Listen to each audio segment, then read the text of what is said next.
The boy looked no older than 8, shivering on the edge of a quiet suburban street as evening settled in. His small hands were shaking, his cheeks streaked with dry tears, and his voice cracked when he finally spoke. He hit my grandma." Those words cut through the air like a sudden cold wind.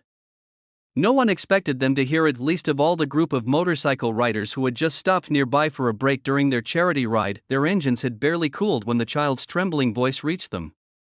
Every rider turned. Not with anger, no. With concern. With protective instinct. With the kind of quiet strength that comes from seeing too much of the world and choosing to be better than it. And in that fragile moment, their leader stepped forward and knelt to the boy's eye level, speaking gently. "You're safe now. Tell us what happened." Before we continue, please take a moment to subscribe to StorySphere, like the video, and share your thoughts in the comments. Your support helps us bring more emotional and inspiring stories to life. The boy's name was Noah. His grandma, Mrs. Carter, lived just a few houses away. He explained, through broken breaths, that she had been arguing with a neighbor over loud construction noise. Things escalated, voices rose, and then the neighbor pushed her. She fell. Noah fled the house, terrified and unsure what to do. The writers exchanged looks. They weren't a gang. They weren't troublemakers. They were a local community group known for charity rides, delivering toys to children's hospitals, and helping elderly neighbors with yard work. They called themselves the Road Guardians, a name they earned through years of kindness. Their leader, a tall man named Marcus with a calm, steady voice, placed a comforting hand on Noah's shoulder. "Let's go check on your grandma," he said. They didn't storm the street. They didn't shout or threaten. They simply showed up, slowly, respectfully, like a wall of reassurance behind a frightened child. Their motorcycles rolled forward in a line, engines quiet, headlights soft in the fading light. It wasn't intimidation. It was protection. At the small blue house, they found Mrs. Carter on her porch, sitting carefully with one hand pressed against her arm. She was shaken but trying to remain strong. When she saw her grandson escorted by the riders, relief washed over her face. "Oh, sweetheart, you're safe," she whispered, pulling Noah close with her good arm. Marcus approached slowly. "Ma'am, we're here to help. Do you need medical attention?" Mrs. Carter shook her head. "Just a bruise. But thank you for bringing my Noah back." Another rider gently asked, "Should we call someone? A friend? A family member?" Mrs. Carter hesitated. "My daughter lives 2 hours away. I didn't want to worry her."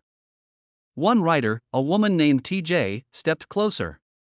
"You're not alone tonight. We'll stay right here until you feel safe." And they did.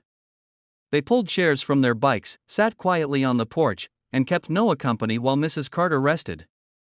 The neighbor who pushed her peeked through his window but never came out, not with so many calm, steady witnesses nearby. Later, when the police arrived, called by another neighbor who saw the earlier argument, the Road Guardians didn't intervene.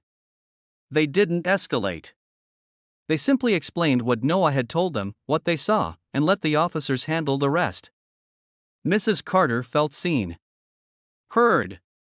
Protected. When the ambulance checked her arm and cleared her, she looked at the riders with warm, grateful eyes. "You all showed up like angels on wheels," she said softly. Marcus chuckled. "Not angels, just people trying to do right." Noah hugged him tightly. "Thank you for helping my grandma." The boy didn't see the tears forming in some of their eyes.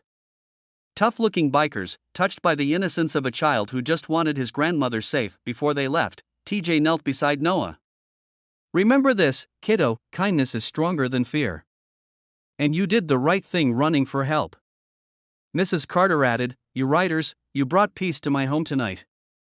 Marcus smiled gently. "That's all we ever aim to do." As their engines rumbled softly back to life, the quiet street glowed with porch lights and gratitude. Noah waved, standing proudly beside his grandma. The Road Guardians rode away, not as heroes, but as reminders that compassion can come from the most unexpected places, and that sometimes, the loudest statement you can make is simply showing up when someone needs you to. In the end, the true power wasn't in their motorcycles, it was in their hearts.